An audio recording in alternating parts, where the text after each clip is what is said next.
Hello and welcome everyone to this introductory session on demystifying cybersecurity. My name is Heath, and as a bit of background, I've been in the infrastructure and biz apps game for about 25 years now. Mostly, I've worked as an enterprise architect across customer relationship management, enterprise resource planning, and human capital management systems. So data sensitivity, security, and reporting considerations have been a huge part of my life. In the past, I've also built my own IT consulting business up to about 100 people. And over the past 4 years, I've served on the exec team at Fusion 5, so I understand the challenges faced by the management team on a day-to-day basis. Jumping forward to now, I think it's fair to say that I've never seen a more demanding and outright scary time for security. And it doesn't look like that's changing anytime soon. Organisational resilience has never been more important for success. So today, I'd like to take you through some cybersecurity basics to consider. I'll share with you what I'm hearing in conversations with industry experts about the current landscape, as well as insights from our clients and the situations they find themselves in. Then we'll move on to introduce what I consider to be security essentials that are managed to have in place to survive this new business reality. So, what's actually happening out there? I'm really privileged that every day I get to engage across a wide range of our customers and industry experts.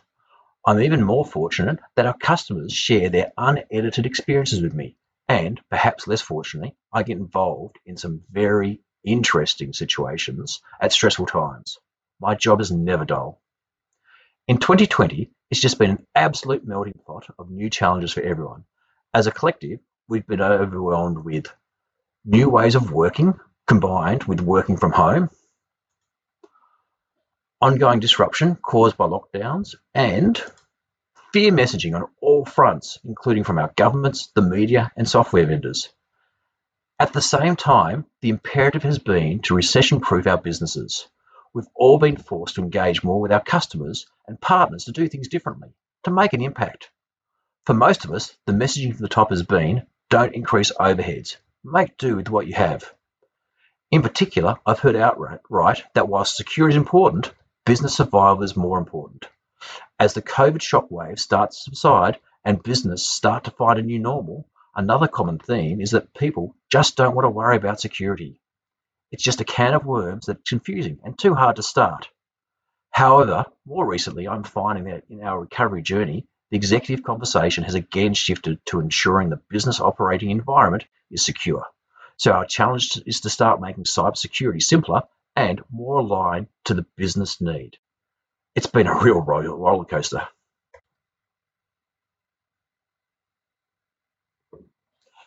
To help our collective understanding, let's look at the cybersecurity landscape and acknowledge why it is so challenging. You'll notice straight away that the situation is really complicated. You know this again from your own businesses and how we are actually working nowadays compared to just a few short years ago. We share more connected systems with more information sources. People are becoming more involved with each other, and with that, the systems to support productive interaction increase. From all that complexity, a range of challenges appear. The attack surface and sophistication of the threats is increasing. Our businesses are using a multitude of disconnected products, which increases the amount of security data that we need to process. It's becoming harder in this new world to actually do IT deployment, management, and maintenance, because historically we haven't invested enough in automation. All this is compounded by the fact that security skills are becoming more specialized and in short supply. These factors add up to an alarming figure that a huge 44% of alerts are never even investigated. That means that the warning signs of peril are being missed and that businesses are operating in ignorance. COVID-19 has compounded this landscape. It's driven even more compelling events. To protect against this exponential growth, we get new mandates and governance models forced down onto a change-weary group of people. We're contending with work from home, plus attacks continue to be on the rise. Look, I don't know about you, but my mailbox certainly does support that there's been a massive increase in phishing attempts trying to steal my identity. That's backed by the figures. There are over 6.4 billion scam emails sent out on a daily basis, and those emails are getting smarter and more complex. 81% of breaches are caused by credential theft, and 80% of employees use non-approved applications for work. And how about that stat that says attacks are up 30,000%? How do we even start to cope with that? To protect us all, legislators have responded by increasing the obligation on businesses to protect the public interest. It started about 2 years ago with GDPR setting the standard, and the Australian and New Zealand Privacy Acts have followed suit.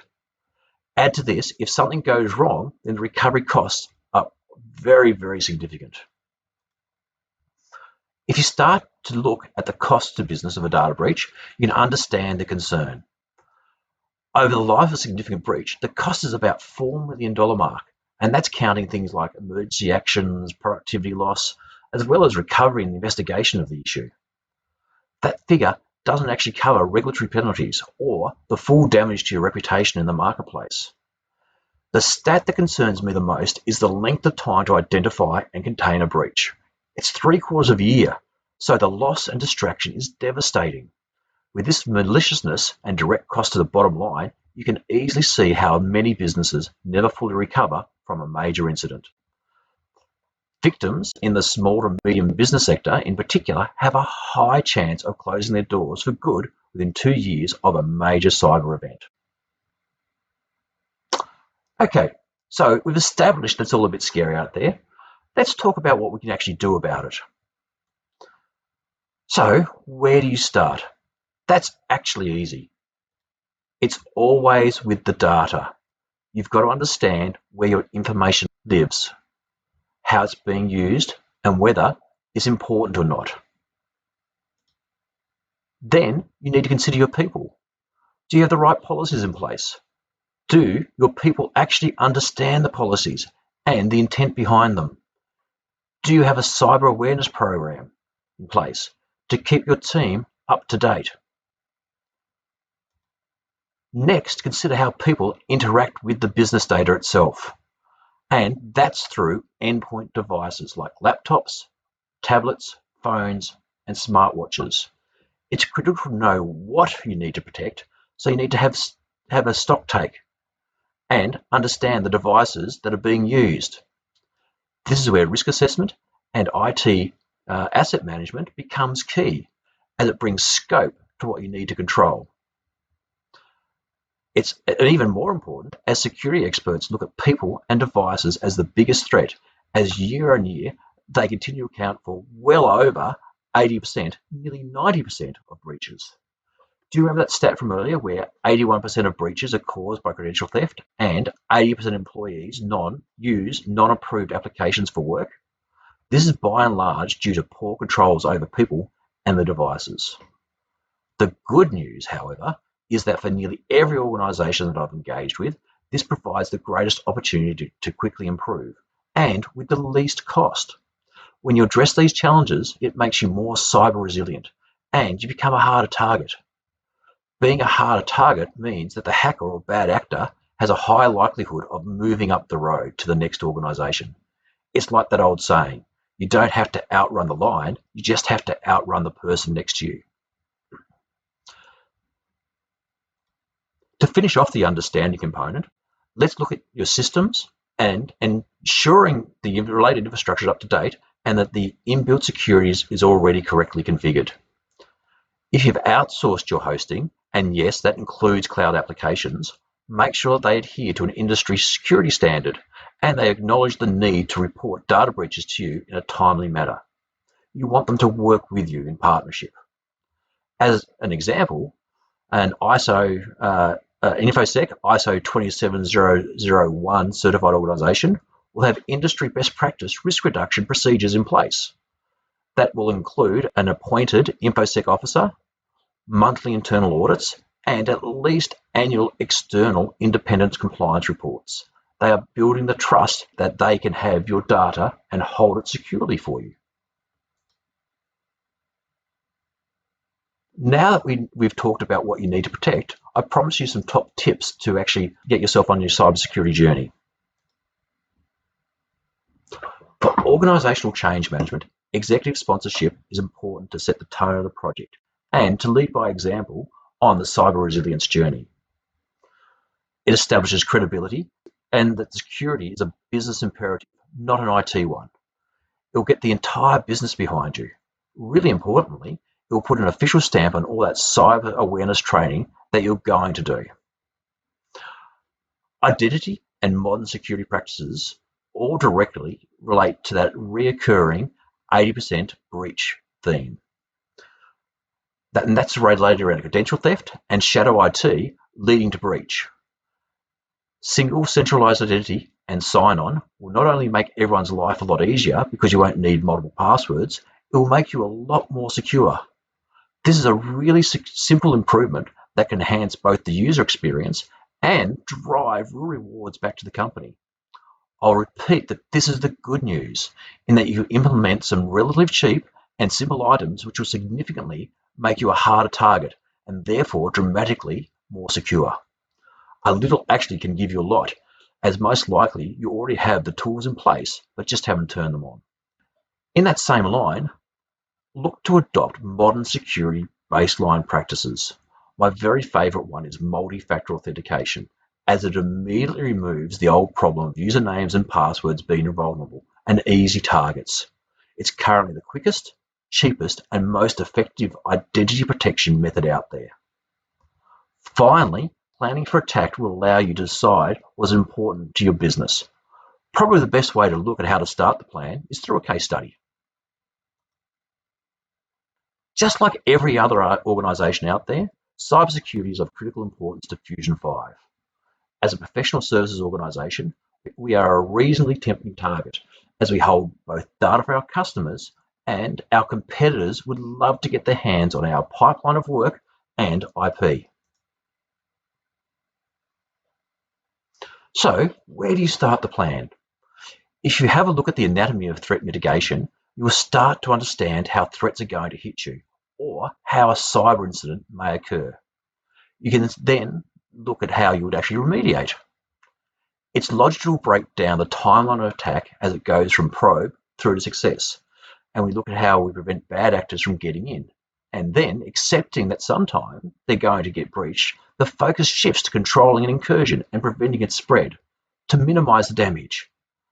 Finally, great recovery is your insurance policy. I can't stress this enough, but make sure that you've tested your backups regularly and that they are crypto resilient.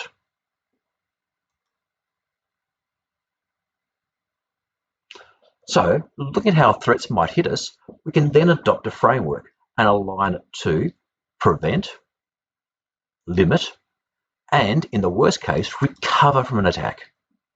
Using that process, we've taken the Cybersecurity Centre guidelines, which are an industry best practice framework, and defined the things that are important to us to control for ourselves and our customers. Reviewing the threats out there, we look at the proven control methods to actually prevent malware execution and delivery, and these form our 10 tenets of cybersecurity control. This framework is backed by our executive oversight.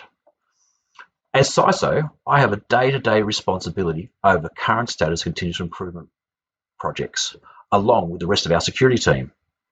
However, our presence and credibility within the organisation is improved by regular review from the operational board, like this traffic light dashboard. Having the agreed framework to base assessment and discussions on, we provide stability, confidence and transparency. Nothing is hidden and we're all on the same page. Importantly, the executive is informed and in charge of the risk.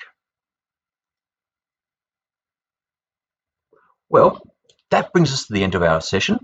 I'd like to leave you a reminder that cybersecurity really starts with understanding your data.